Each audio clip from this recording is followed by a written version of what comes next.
Mm-hmm. Hi, this is Cairo and Lisa, and me and Cairo's got matching on today. I've got the hairband that was made to match his little diaper, and it's so cute. A lady on the internet makes them, and she'll be easy for you to find. And Cairo's outside. I'm going to clean up the cart a little bit today, and I thought I'd bring him out. He doesn't like it out here, but that's why he's clinging to his mom and not running around yet, but we'd like to see him get used to it out here. He will eventually have a place outside to play too. He does in Indiana, but he doesn't down here in Florida yet. But can't just let him go. I have to keep a leash on him. I wouldn't want nothing to happen to him or him to get away and something happen to somebody else. We never know what a monkey might do, or any animal for that matter. We have to have everything on leashes down here. So I'm going to start cleaning up this and see if he wants to move around a little bit. I am going to tie this just in case. I don't think he's going to take off, but I don't want to get no chemicals around in his face or anything. So it's a little windy. What do you think, Cairo? Huh? Are you going to help me?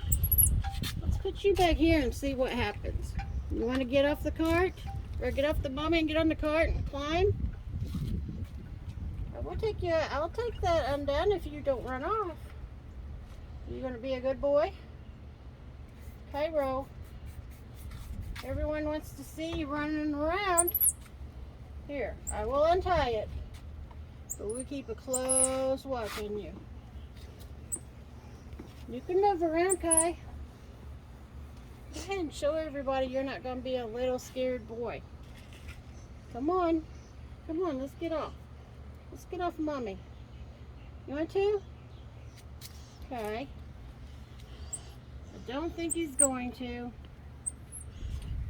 And I don't want to keep touching him and touching any kind of chemical and hurt him in any way. I don't know that it would, but we have to be really careful with him. What do you think, Kai? You want to get off? Get up there closer to him and get him some good close-ups. Anyway, Cairo, you want to stick your tongue out at Ashley? Want to stick your tongue out at her? Cairo, look at Sissy. Cairo, look at your sister. Cairo, you're not going to listen, are you? There's just too many noises out here. Mm-hmm. I think every little sound, he's just got to get used to it. He's just not sure of it. There we go. Was that for Sissy? Okay, let's tell him bye then, since you're not going to do nothing. We'll make another one later. Bye.